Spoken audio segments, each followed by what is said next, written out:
Am I right? That's correct, Chairperson. Okay, thank you. Good morning, honorable members. Would really plead with Linda to mute the mic because the background sounds are distracting the meeting. Linda, please mute your mic.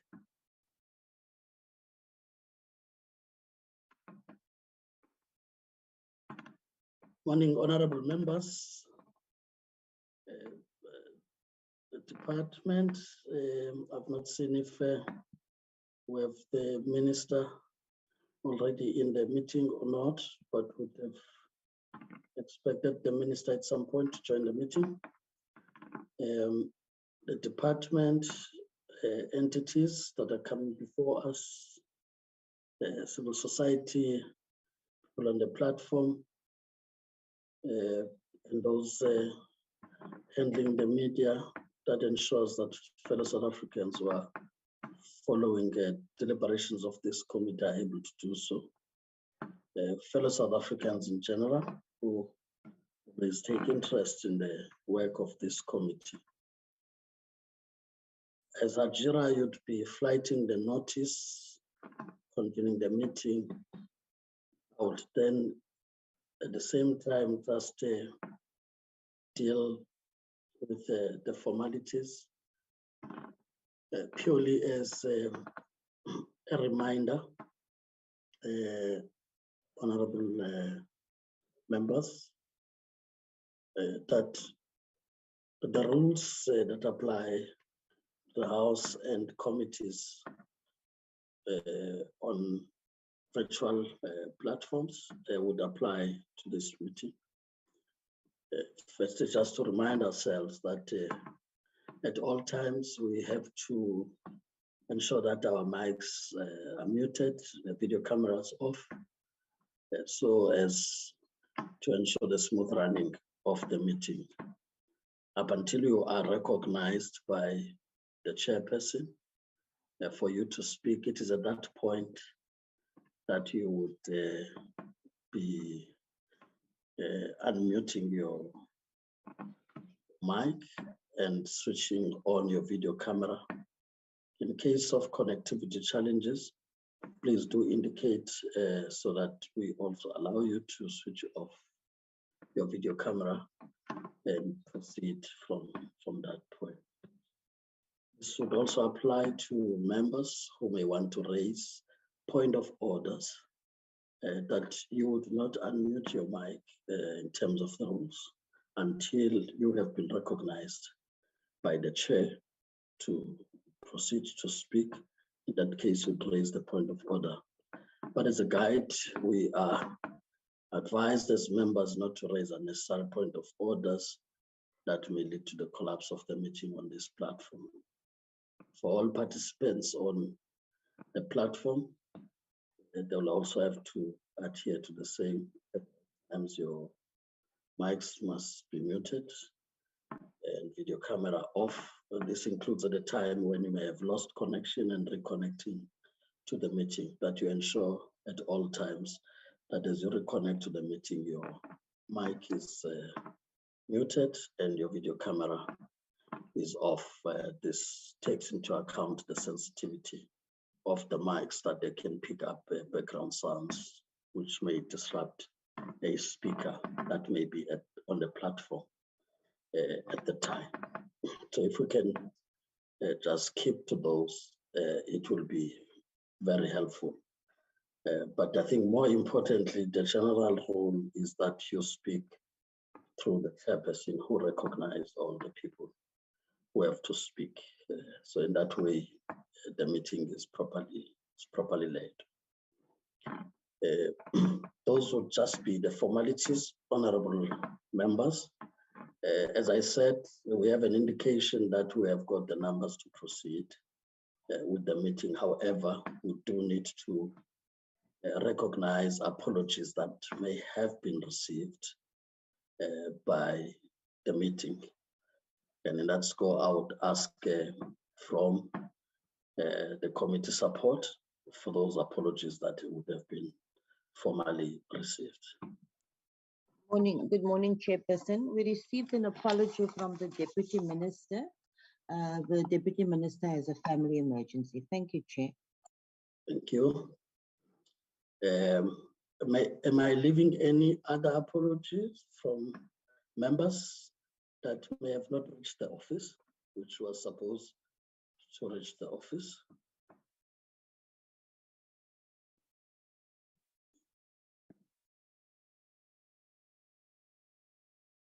Honorable Kubeka, do you want to speak? I'm struggling with speaking.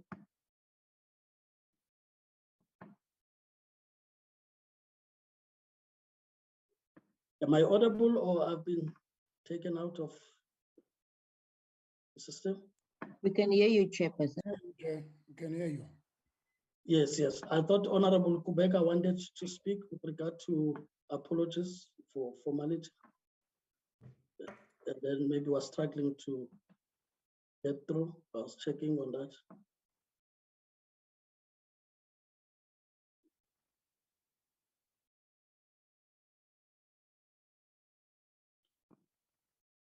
Yeah, I'm sure once she's able to connect, we can then look at whether she was raising an apology for a member on the side. But be that as it may. Recording in progress. We'll then proceed. Honorable Kubeka, are you through now? Thank you, Chair. On my side, no apologies that I have received, Chair. Okay, no, that's fine. I'll just, I thought you wanted to speak at the time. Thank you. We will then move forward. As I said, Ajira will help with putting up the agenda so that I'm able to, what needs to be explained. Let's welcome the ministers here. Okay. Mr. Ngoma, I'm sure maybe you would have received something.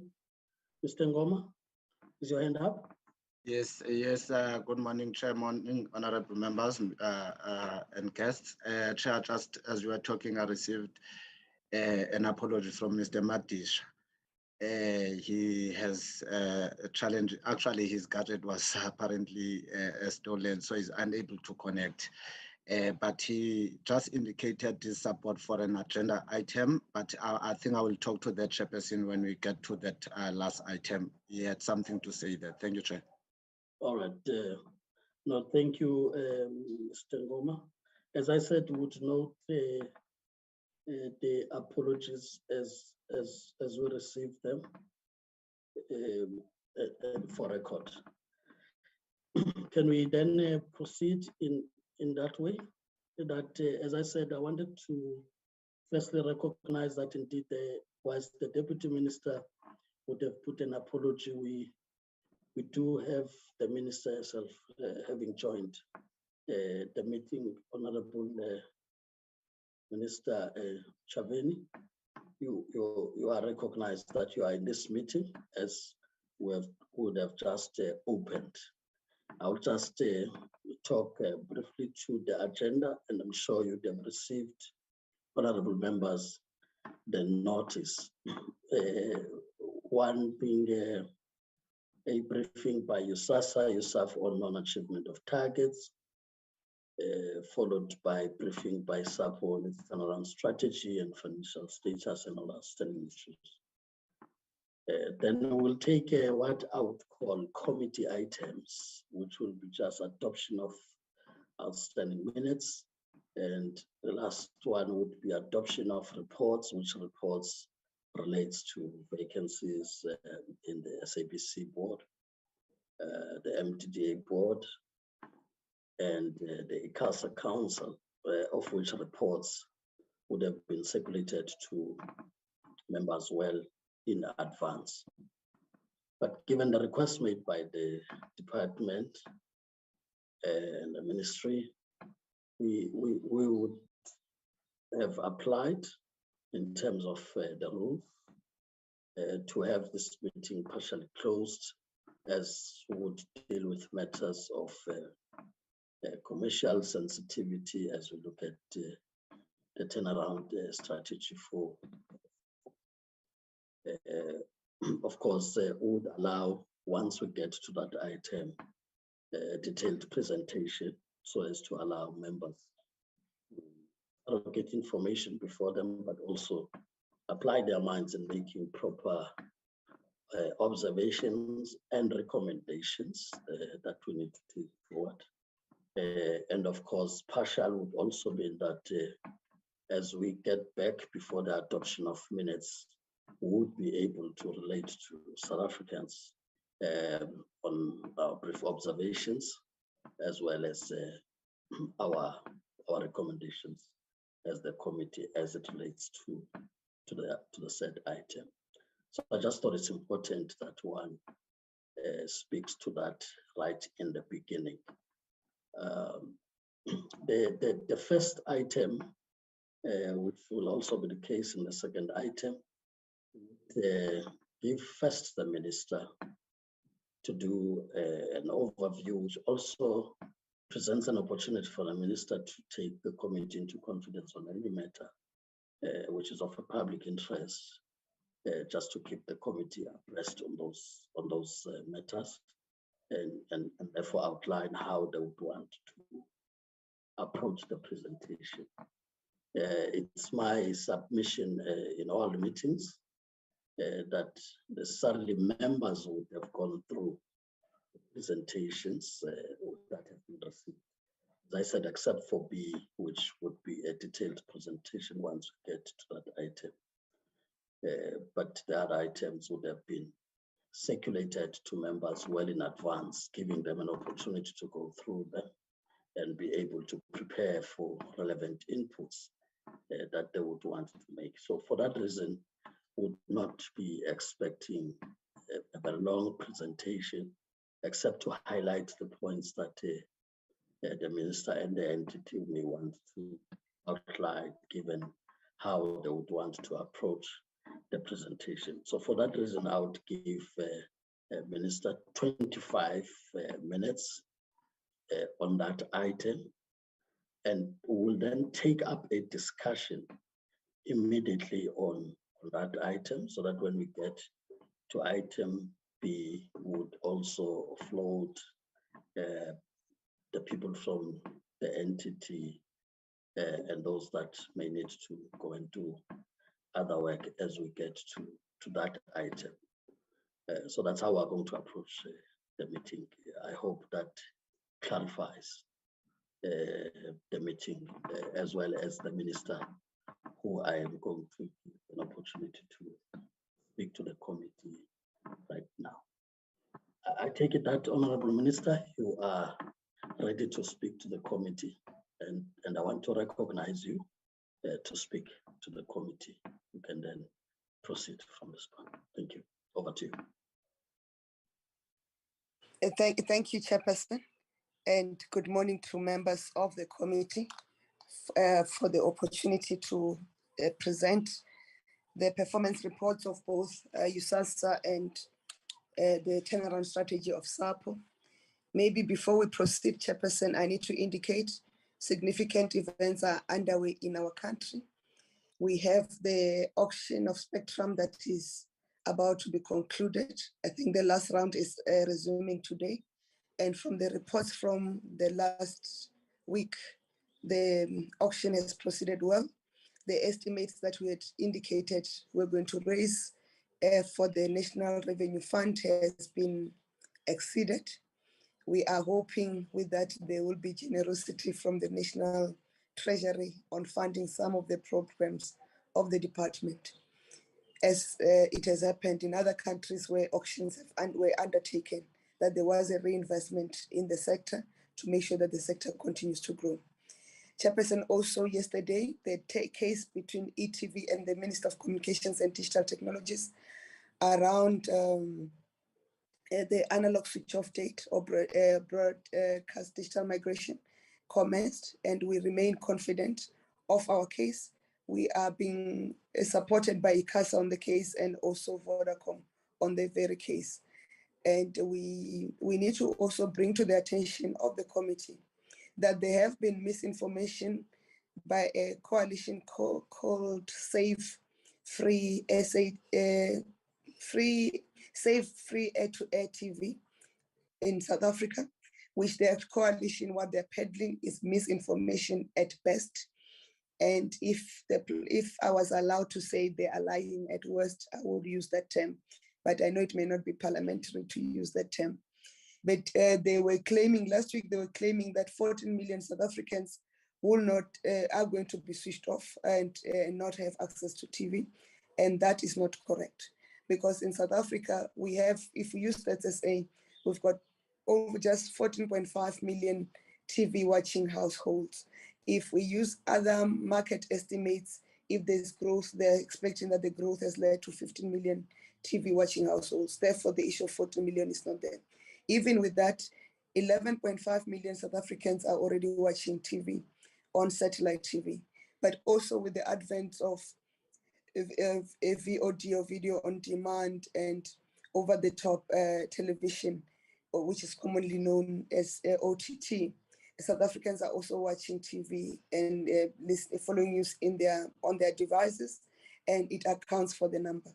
As we speak today, government committed that people who register for support, they will be supported. Those who qualify, poorer households who earn 3,500 per month. And as we speak today, only 1.4 million South Africans have registered. And that 1.4 million registered households, there was an increase from October 2021 to date of just over 200,000 registrations, which indicate that the so-called allegation that there'll be a rush for support, people are still on analog television, is not correct. Additionally, the Minister of Trade and Industry has just published the intention to ban the importation of analog televisions in South Africa to allow the importation of digital televisions with tuners in the country. And with that, we are confident that the problems of analog TV will finally be closed. As we address you today is the last day of arguments. We are responding to the case that was tabled by ETV. The acting judge president of Gauteng has given us a full bench, and we are confident that our arguments are solid from the proceedings of yesterday. And they continue to circulate. Today they were circulating a petition with this coalition of Safe Free to Air, but we are confident that except that they want to create panic in the country, there's no need for South Africans to panic. Everybody that we've committed that will connect by end of March, as the analog switch off date has been determined by the minister, will be connected.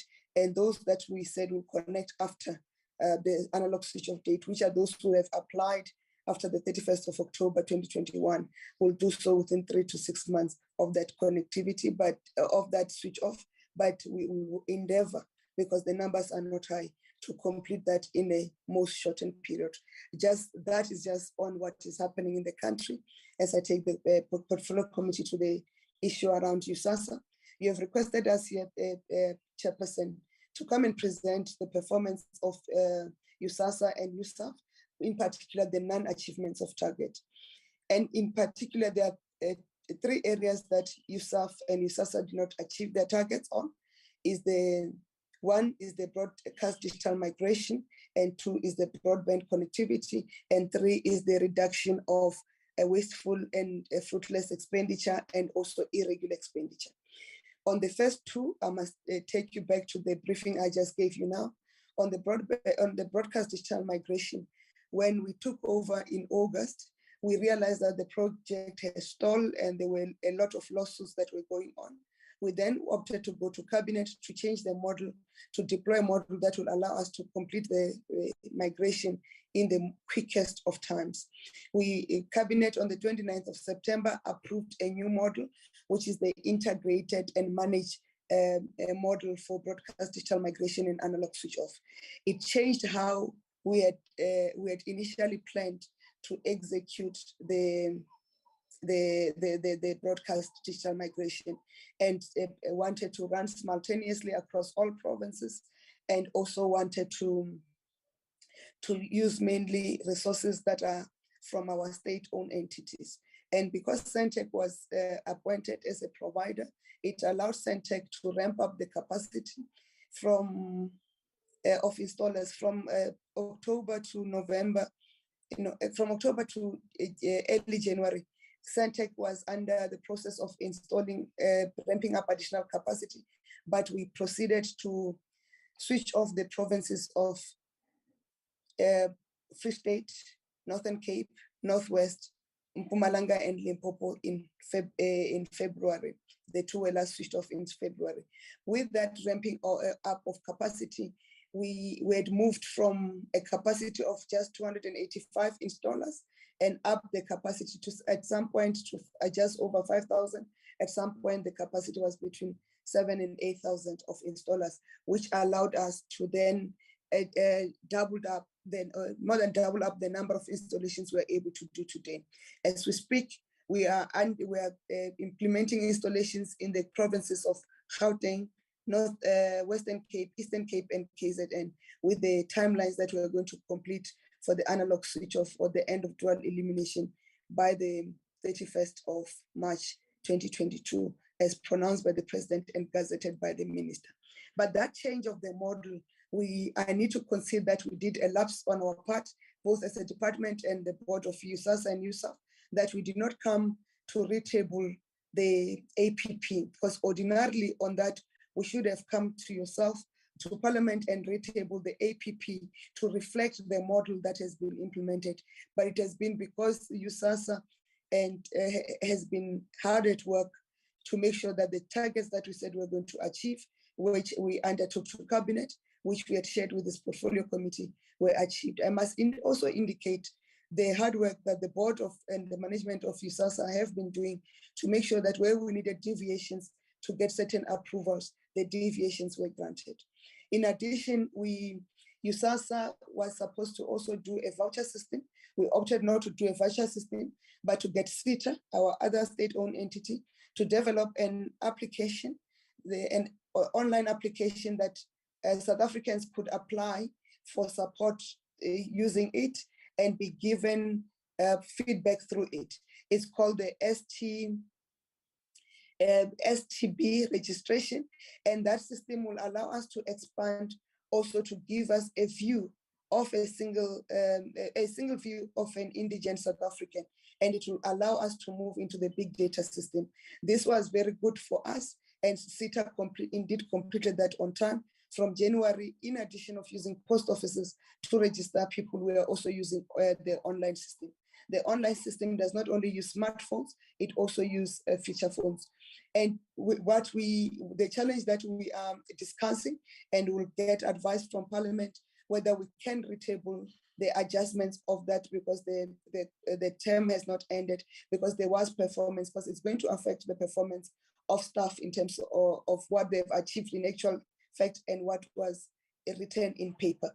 So we'll then follow up with that, Chairperson, and check if we could still submit the amendments to those targets. The second part is the issue around the broadband, the responsibility of USAASA and USAF, and they had targets to do 80 sites in municipalities, but we realized that the segmentation or the fragmentation of work between USAASA, BBI, and Centec, as it relates to the broadband responsibility, continues to fragment the impact and the value that government derives. We then decided again to give a halt on that model, the initial model that they were using, and consolidate the broadband connectivity work into what we call SA Connect project, which we then took to Cabinet. Cabinet on the 2nd of February approved the revised model for SA Connect, and National Treasury has given us the approvals in terms of the deviations we needed to use again our state-owned entities to drive the connectivity of South Africa. So also in that score, the performance has been affected mainly of that, but the maintenance of site continues to take place. But the new model that will ensure that over 33,000 community hotspots are done, and over over 21,000 government institutions are done, but also including the participation of SMMEs to make sure that they can participate in the broadband or telecommunications business has been approved by Cabinet, and we are implementing in earnest. We have also completed consultations with some provinces such as Mpumalanga and Limpopo, and we are underway with the consultations with other provinces, because our view is that the choice of communities and prioritization of communities must be done in consultations with provinces, but we must also consolidate the broadband rollout that is being done by national government with also the work that is being done by provincial government and also municipality. We are also engaging with COCTA around the project of Municipal Connect so that we can consolidate the work of the whole of government into one to make meaningful impact and make the resources spread further.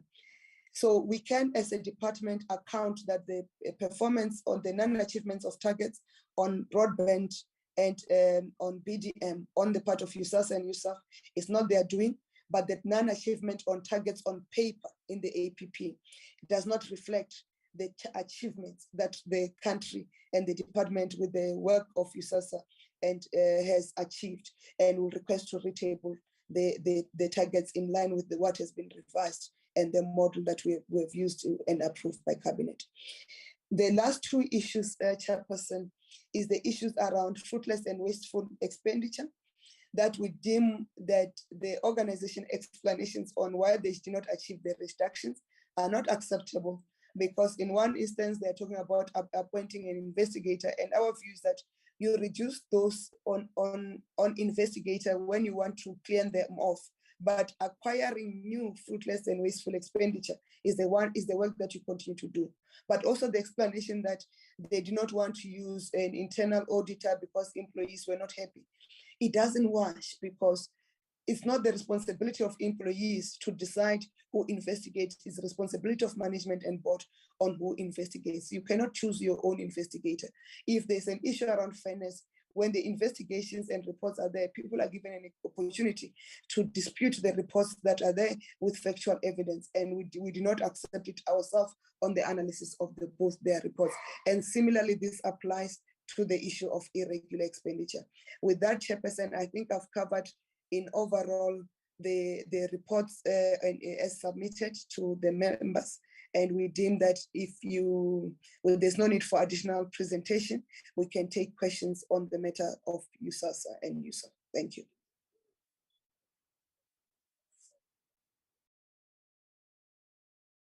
Thank you, Honourable Minister.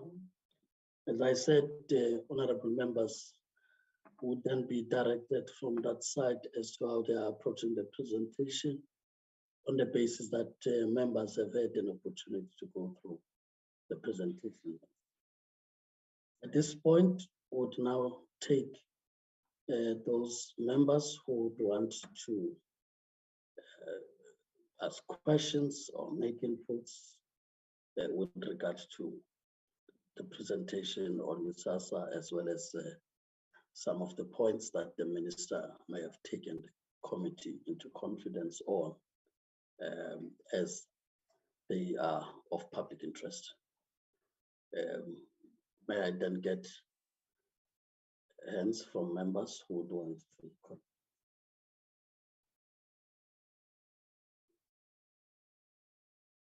But Jira, you'll also assist me on your side. I'll do that, Chairperson. Yes. And if members are unable to raise their hand in their gadgets, please just mute your mic and indicate you're struggling, or send a message in the chat so that we know that you want to speak. We are on USAASA non-achievement of targets, the report.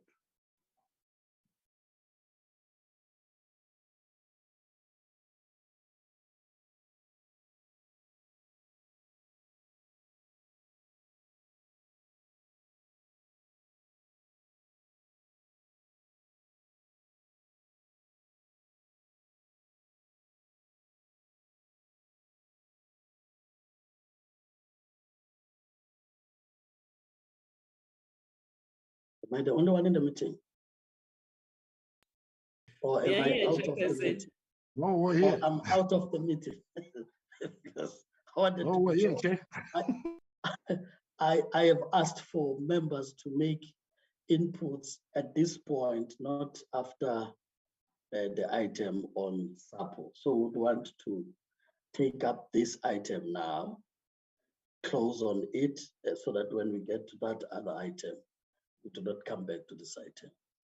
There's one hand, I Chairperson. did see the hand of the Honorable Dr. Basok. I'm just checking if there are other hands so that we take hands in this round once and for all. But you can proceed in the meantime. Honorable Basok, you are recognized. Dr. Basok.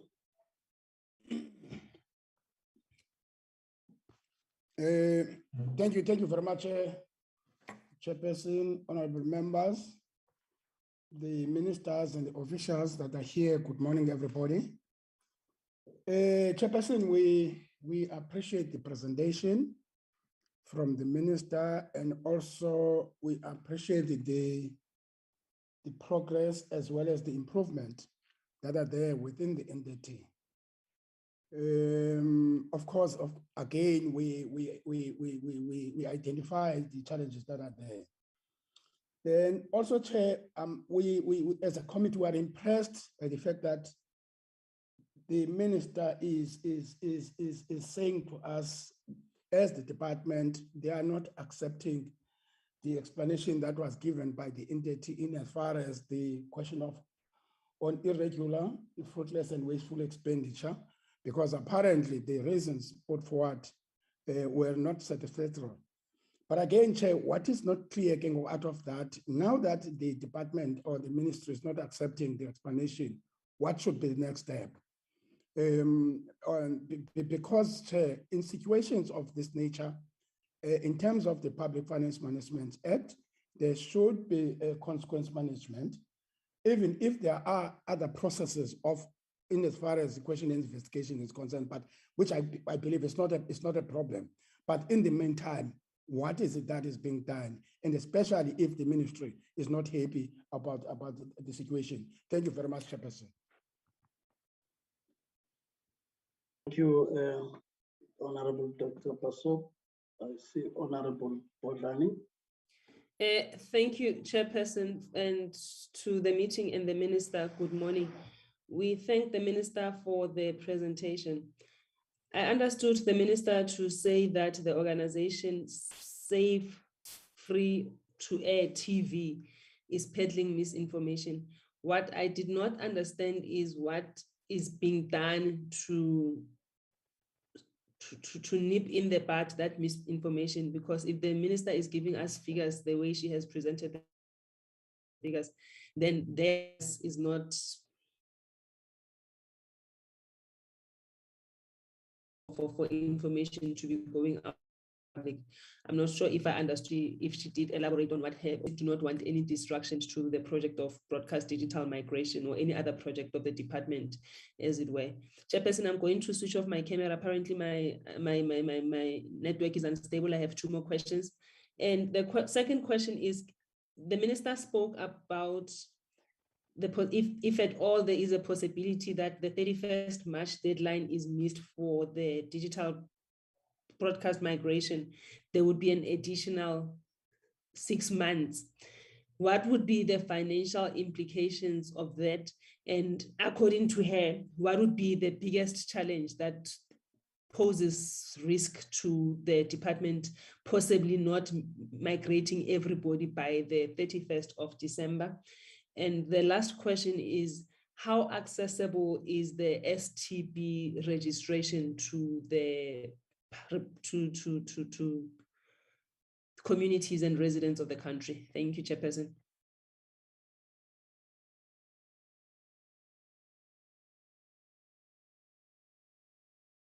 Thank you, Honorable Bodani. I would then allow the ministry, and of course, we'll guide if the entities would also give answers. Over to you, Honorable Minister. Thank you, Chairperson. I'm going to start on the issue around safe free to air TV. and then deal slightly with the issues that are raised on the actions that the department is doing to address the dissatisfaction. Let me start on the misinformation. When we issued a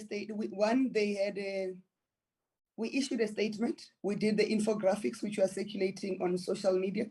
We took radio interviews across the platforms to correct that. We also sent our representations at it's not a march, but to what they call the mass gathering to explain. And when they realized that what we're explaining does not suit, because they expected that we'll run away and not come and clarify them. So we went to their forum and clarified.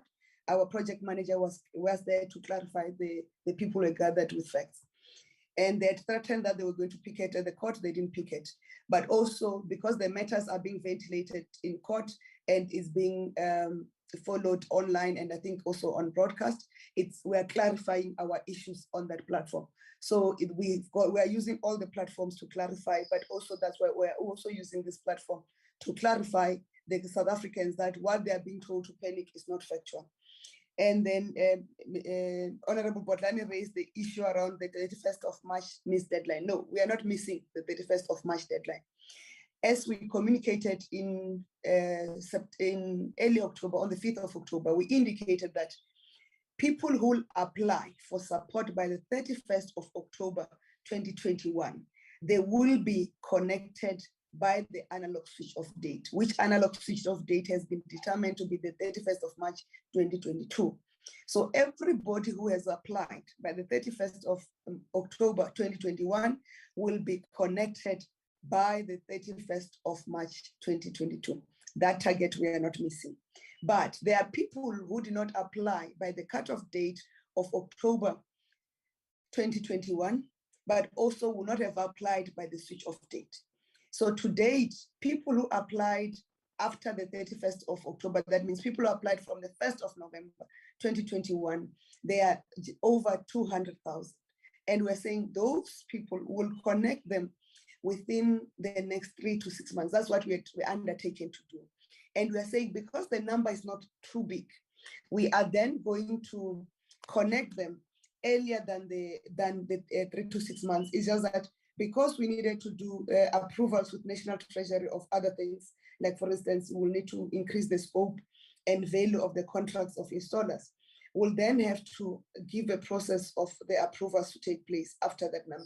We cannot do the approvals before the 31st of March because we do not know, sitting here, of that number, the over 200,000, how much are we going to be able to increase, then we'll be able to extend coverage to or installations to as we talk now. So we can only do those applications from April. But given the period that March is the end of the financial year, April is the beginning of the financial year, and Treasury, they are busy with budget transfers and allocation and finalizing all those things that they have to do. We cannot be sure that Treasury will be able to then approve our applications that we need on time in April. Then we do not want to put them under pressure because South Africans were informed of the deadline for the last 12 years. South Africans were fully aware that there's going to be a cut-off. Those who needed support, they needed to register, and they needed to register at their post offices. So we are allowing Treasury the 2 months of April and May to finalize the work that they have to do as it relates to their responsibility of making sure the government continues to work and funds are available to pay service providers and pay for services that are rendered by government. We are hoping that by May, after we've done our submissions in April, Treasury will then give us our approvals, and then we can then recontract or rescope the work of the contractors and connect the numbers. For honorable members, I must indicate that 3 to 6 months, for that number of just over 200,000 is even too long. It's just that sitting here, we cannot predict because we do not know what will be the other requirements that Treasury may put on us, given the work that we have been doing. But where we are confident that we connect them earlier. So the expectation is not about us missing the deadline. We're not going to miss the deadline. The issue is that those who applied after the deadline, that was set will only be connected 3 to 6 months, but we are committing that we'll connect them earlier. We continue to give briefings to Cabinet and update to Cabinet and the nation and this portfolio committee on the progress thereto. And what are the risks? They have indicated the issue that the delay will be because Treasury at this period, they are busy with their responsibility of funding government, and therefore we cannot detract them from that work because it will affect the whole of the country. And for a smaller number of a population that opted not to heed our calls and our pleas to register on time.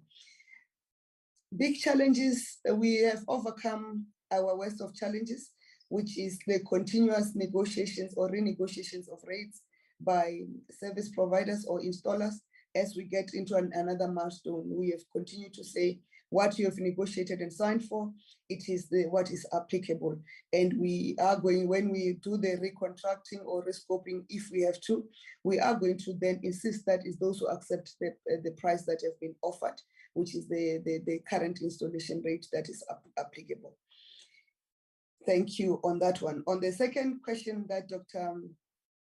Basopo raised to say, what are we doing? We have instructed USAASA, which they've already done.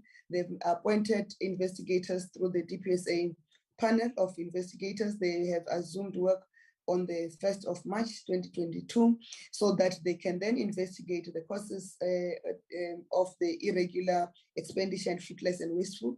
And for the irregular expenditure, and put the process and activate the process of regularizing the expenditure on fruitless and wasteful expenditure, so that the consequence management can be applied for those who then violated the processes that are prescribed by law. Thank you. And I can invite the chairperson or the CEO of USAF, to acting CEO, to expand if there's something that I've excluded. Thank you, chairperson.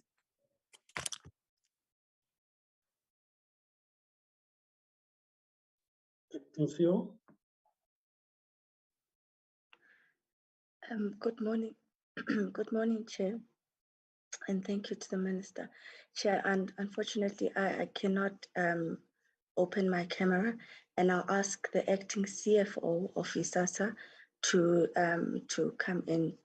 Chair, I am still unwell. Thank you. Through you, Chair, morning, Chairperson, morning members. My name is Sidney Mungala. I'm just going to activate my camera. I've just joined, as I'll be responding, maybe just understand that, I don't know if you can see me, but yeah, I can see myself on this. Okay, thank you very much. Yeah, I just joined the USAASA, the entity, just recently, but maybe I'll just mention how much overwhelming work that I'm seeing as we're moving forward, particularly on this particular matter. And I agree with the Minister, what the Minister has already indicated in terms of high level, how we are going to address the issue. Chair, I think from my side, as I was looking through the register for the fruitless and wasteful expenditures, what I've analyzed was to say that we need to structure these in terms of different groupings. The first group will be those that require some condonation. So I've already just looked at and browsed, and I could see that some of the payments, we can justify them, Chair, in terms of, and just hear me from the context where I'm coming from. There will be, this will be, mostly will be the ones where we had contracts that have ended, but because of the fact that work had to continue, and I'm not really condoning the fact that then contract management was not working in this particular regard. That should really be still the case, and we need to make sure that we address that particular issue as urgently as possible from USAASA side. But I think where I'm standing is to say there are justifiable reasons to say that work had to continue, certain things had to be paid, even though the contract really had already expired. So I think from that angle, I'll be assisting in terms of just drafting the memo in terms of the condonement of such, providing the relevant reasons to say we can justify that these were supposed to be paid and were supposed to continue in that regard. Then, Chair, the other grouping will be those that require proper investigations. Those will be the ones where from our side really will then follow as the minister's advice to say that we continue finalize all the investigations as soon as possible. And after finalizing those, then we can take the proper actions. And we will also just seek legal advice in terms of the actions that we'll be implementing. And those will be in line with the relevant prescripts and so forth. Then from the fruitless expenditures and wasteful expenditures, when I was analyzing, I could see that, Chair, most of them is a matter of not necessarily that we still need to do any investigations any further. It's a matter of we need to take the relevant actions against those that have done those or that have caused the fruitless and wasteful expenditures in the main. Then the other grouping will be those that do not necessarily require any investigations, but we just need to take some actions because they have already been investigated. So we remove those from the ones that we are saying they still need to be investigated, because some of them have been investigated by the public protector, some of them have been investigated by the SIU. The key issue moving forward, Chair, in general, is to say we can see the weaknesses and the poor controls that were there. So we need to make sure that we improve our governance frameworks, we improve our systems and processes, policies, and so forth, just to make sure that those are available and everyone understands what needs to be done in terms of this.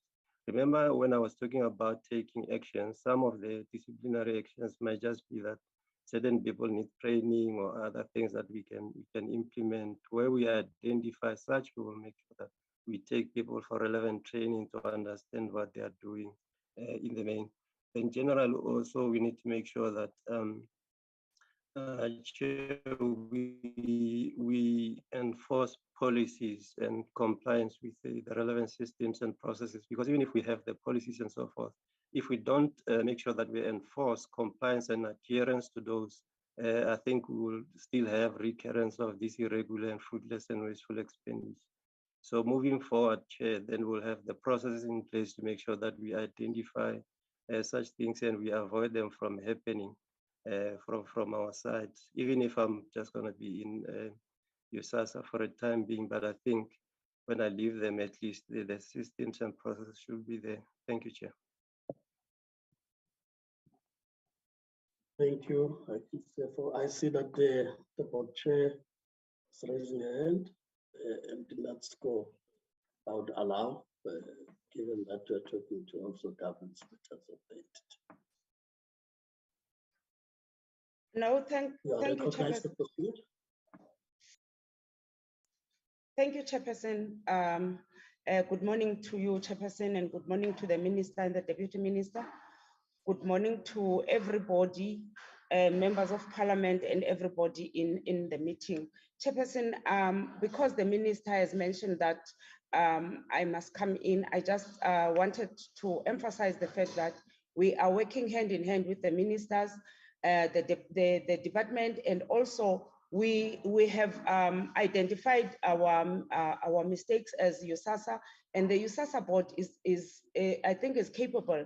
The new board that has started in February 2021, they are most capable to be able to work with the ministry so as to correct everything that went wrong in USAASA. And the issue of us winding off, we are working hand in hand with the ministry and the department. So what the minister has said, I think it's a mouthful, and it's what we agree upon as the board and the department. Thank you very much, Chair.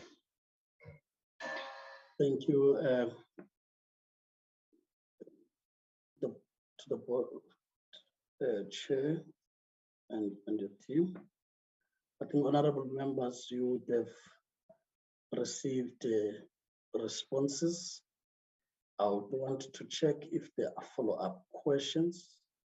In the absence of that, we'll then try and summarize how we conclude this item and then get to item that would then be in a closed session, and then open back again as we'll be dealing with the other items. The Honorable Gumbo, you are recognized. You can proceed. Yes, Chair. Thank you, Chair, and thanks to the presentations. Just one thing, Chair, on the issue of investigations. I just want to check as to when are you concluding the process of investigations on irregular expenditure? Because to me, there are no clear timelines here. Thank you, Chair.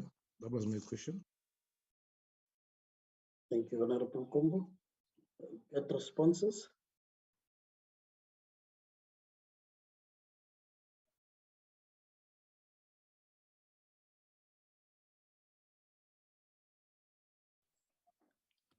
The CFO, the acting CFO, USAF should respond. Acting CFO. Thank you, Chair. Yeah, I'll come back again just to indicate, as per my explanation, to say that we have clustered them in different ways.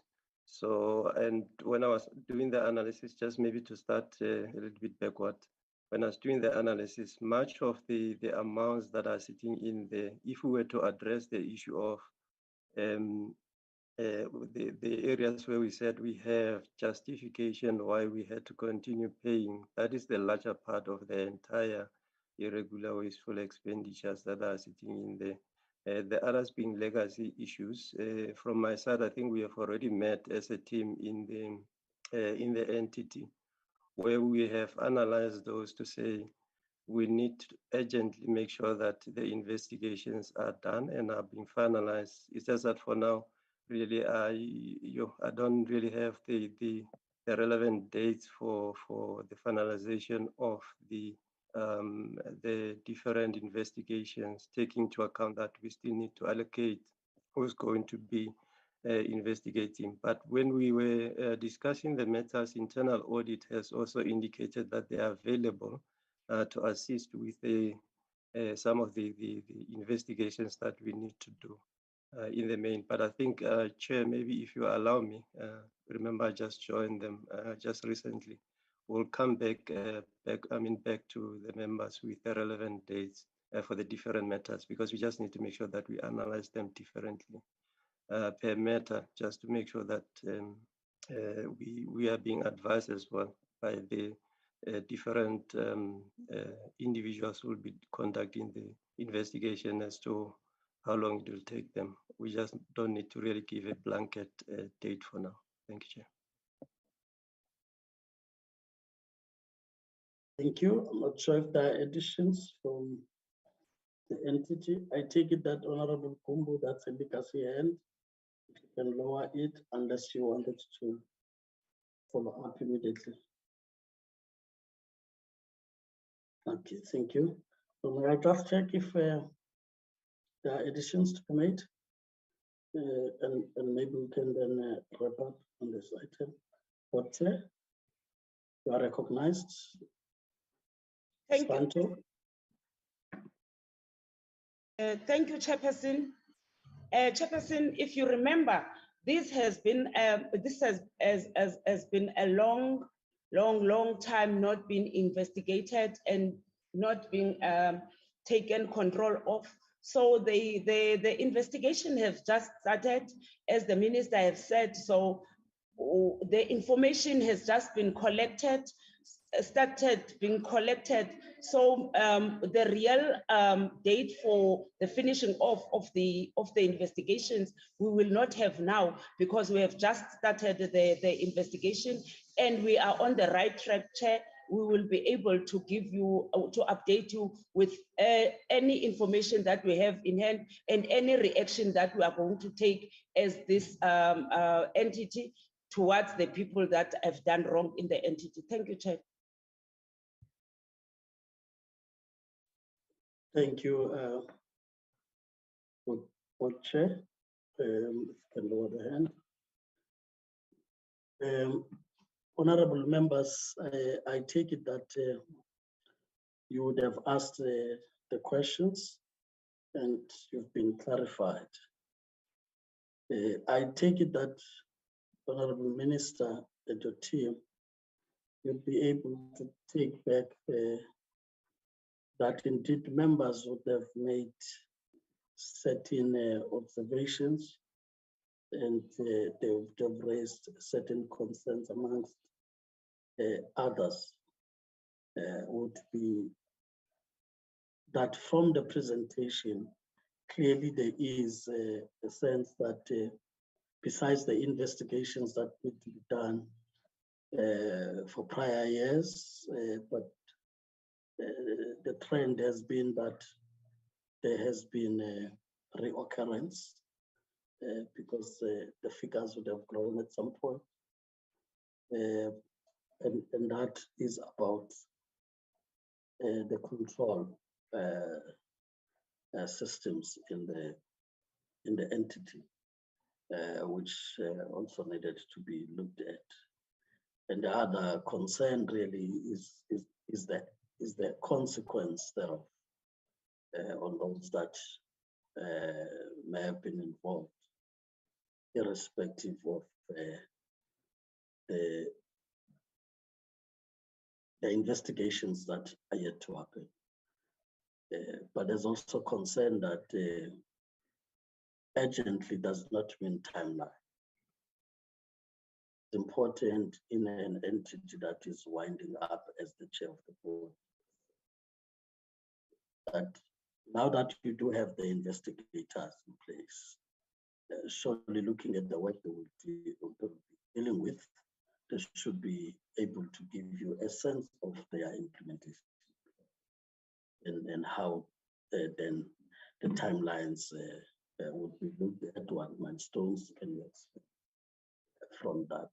That would at least guarantee the committee that matters raised by the Auditor General would not reoccur first and foremost, but secondly, is that there would be consequences where that is expected to happen.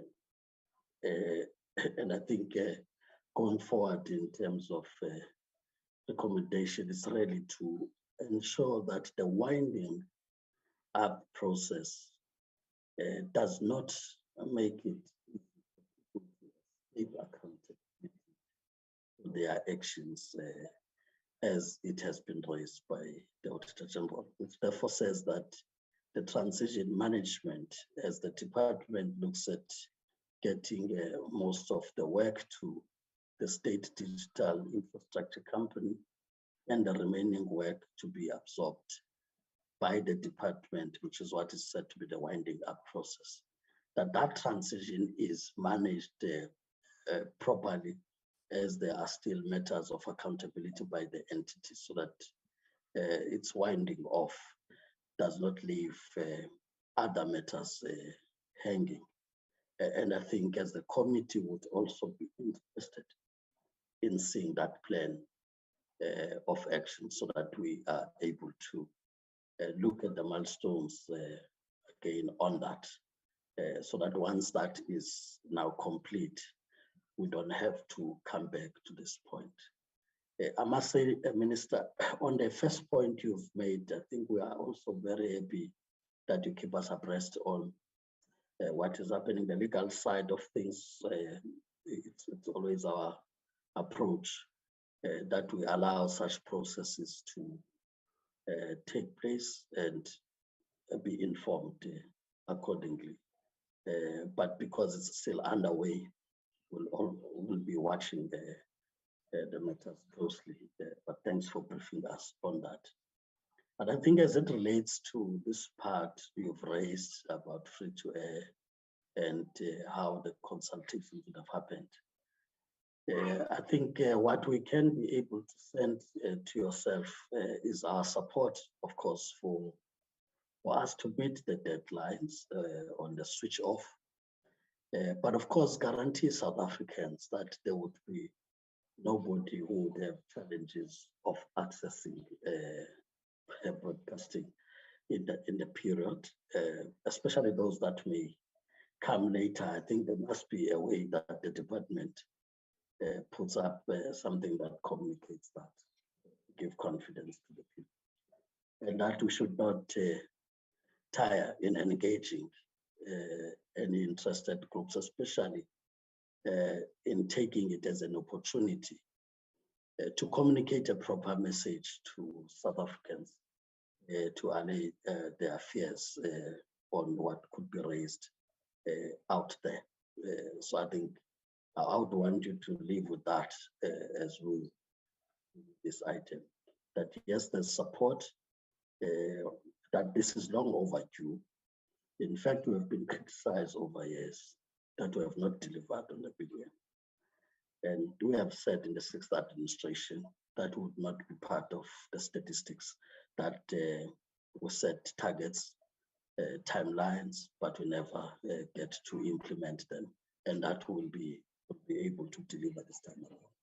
So I'm just saying you can be guaranteed of us regard, but we should not engage concerns that may be raised by stakeholders because of nothing to hide, but to communicate out there.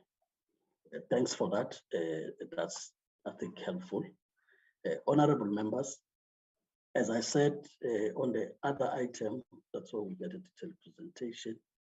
We would have applied, given the request, that we would be presented with information that's commercially sensitive and allow the other participants on the platform to be released, and the minister would then, as we reconvene,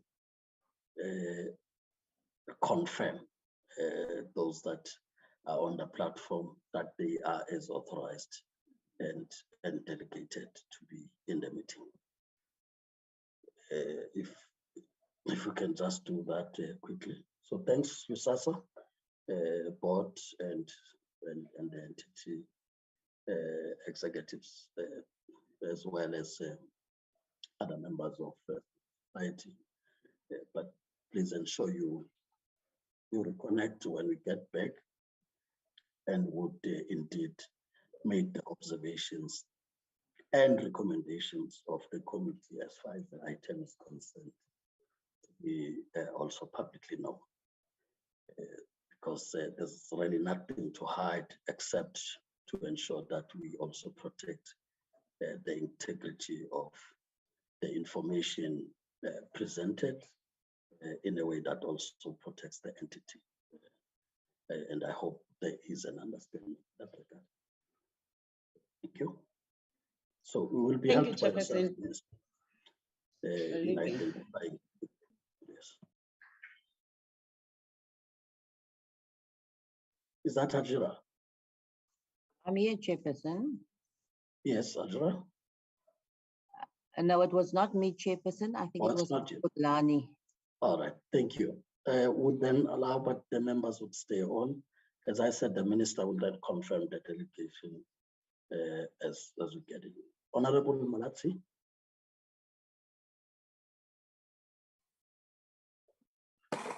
Thanks, Chair. And I'm not sure whether I'm getting ahead.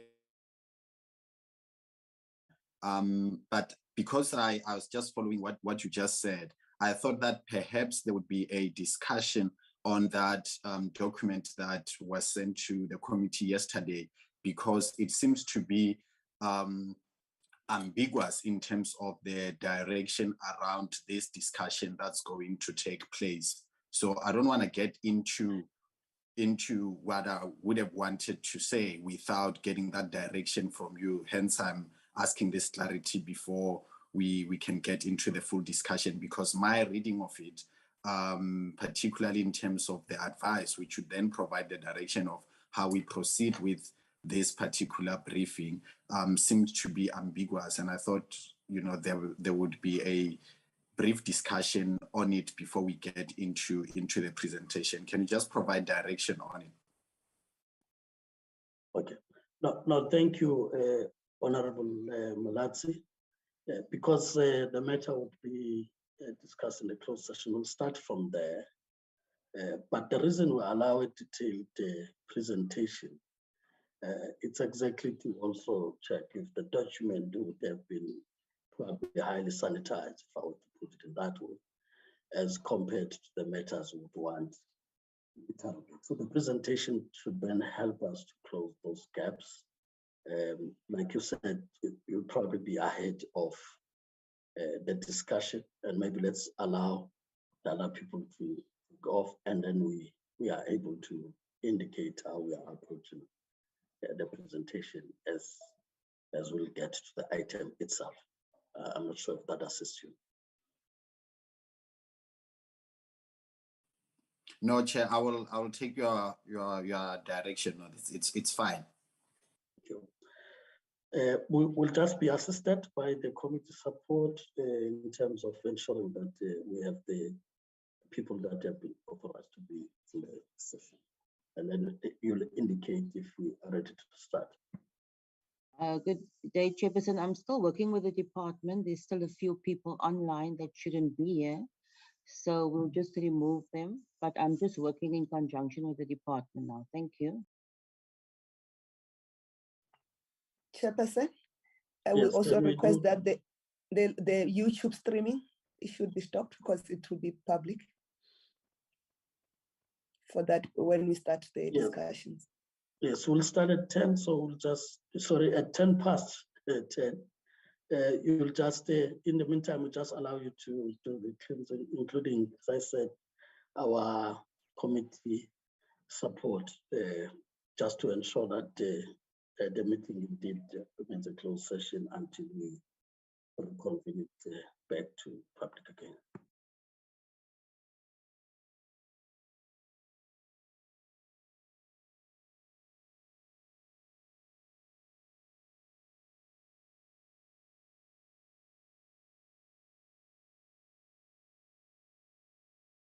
Chair, maybe let me just indicate from the department's delegation, I'd like the DG to remain, DDG Shilembe to remain, and Ms. Renele Langa to remain. The rest of the team from the department must get off so that we keep the minimum number on. And then if SAPO, they've got their acting chairperson, Mr. Majombo's here. I think their CEO, and they've got their own delegation in SAPO that are here.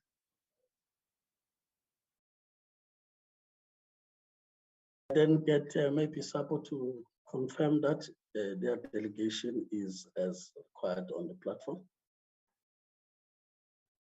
I'll do that, Chairperson.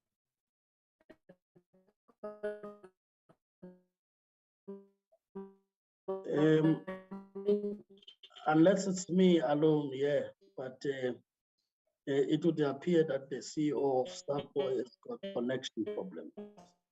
I can't hear.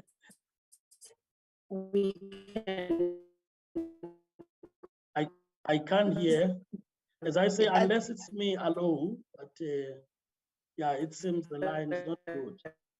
It's not you alone, Chairperson. We'll request the acting chairperson to speak instead of the CEO.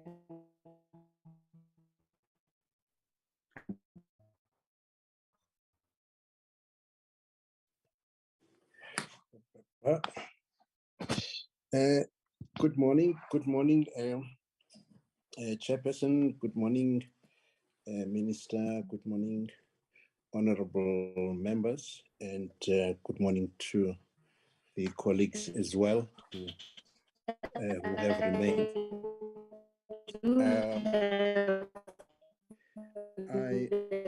The CEO is still trying to speak. Mr. Ngoma, you wanted to clarify something? Thank you. That's all, Chair. I wanted you to speak to the CEO in the meantime because I saw you picking up your phone. That maybe Mr. Ngoma in the meantime can just clarify the point you wanted to clarify from committee support. Yes, Mr. Ngoma? Yes, Chairperson, thank you very much. Good morning, Chair. I'm just noticed, Chair, that Hajira. So I'll mention that you wanted to introduce. Mr. Majombos. Okay. Yeah, just mute Mr. Majombos. Yes, I've done, Chair. Thank you, Chair. I've just noticed that my system has been, or my colleague was not on the platform, or parliamentary YouTube channel has the hosting rights for the meeting. I'm not sure if Hajira is back and it would clarify or would request that the parliamentary YouTube stream give the hosting rights to either myself or back to Portfolio Committee on Communications so that we can also share. I'm just a bit worried whether they are not currently streaming as per your direction that this portion of the meeting would be closed. Thank you, Chair. Just wanted to raise that. Good day, Chair. I tried to remove them, and in the process, it switched. They became hosts and I became co-host. So if we can just request that they give me my host power back. Thank you, Chair. Yes, like I said, we would want to start at 10 past, but they're still on the platform. So if we can just deal with that aspect, surely there should be a way of calling them to get this clarified. I'm not sure because we may need inputs from the CEO that if there are connectivity challenges, whether from the side of the ICT support you are getting, if she can be linked on call so that we are able to still hear if she has to make inputs. Chairperson, I thought the acting chairperson will clarify that she has assigned a person to present, but she's going to then connect on using her telephone so that she remains on and be available to respond.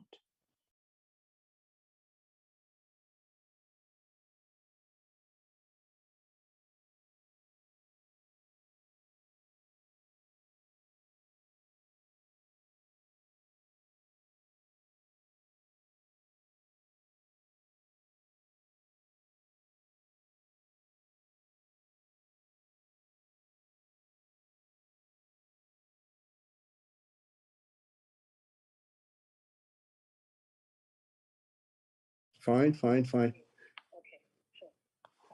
All right.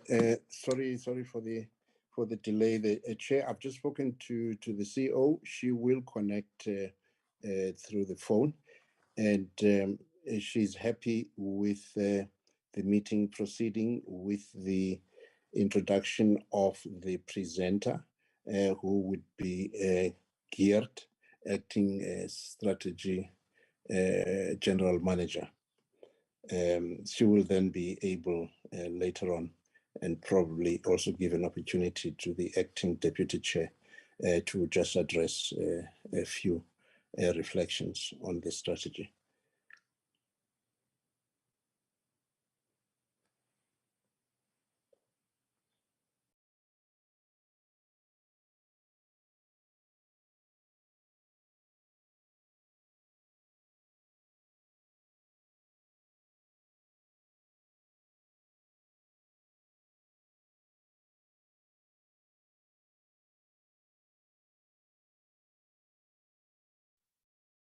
Chair, it's Domingos once again, just to indicate that the matter of the YouTube channel is being attended to.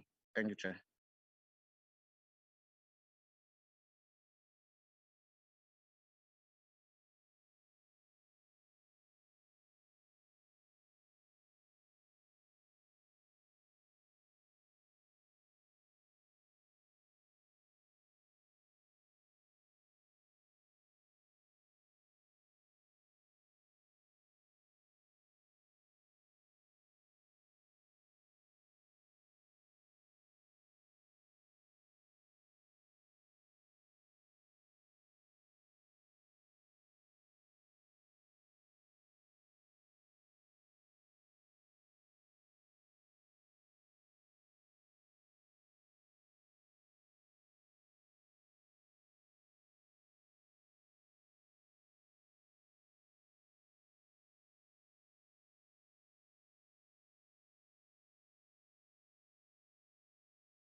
I'm back. I'm not sure if I'm the only one seeing what I see, or I didn't hear you, Mr. Ngoma, who is now Parliament TV.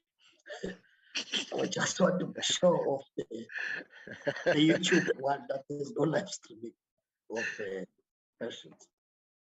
Yes, I'm sure Chairperson is just a matter of time because I spoke to them and they promised me that they are attending to it. So yes, if they still on the platform, I'll just give them another call again, Chairperson. Thanks.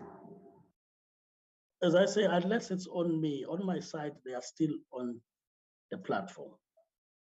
And it's just delaying us from Chair, starting. they're not only still on the platform, they are also still streaming. So that's why we cannot proceed with them still on the platform. Yes. So they must assign the hosting rights back and then step off so that we can then proceed.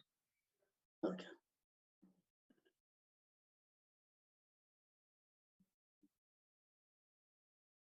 So let's do that. Committee support. Just impress on the.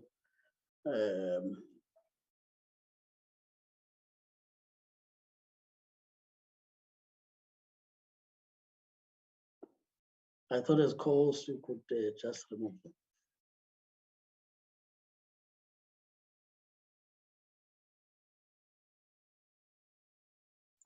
Chairperson, I'm co-host and I'm not able to remove them. They should give me my host rights back, Chair. Apologies. If you could just make an announcement as well, Chair, because I don't know why they're taking this long. Thank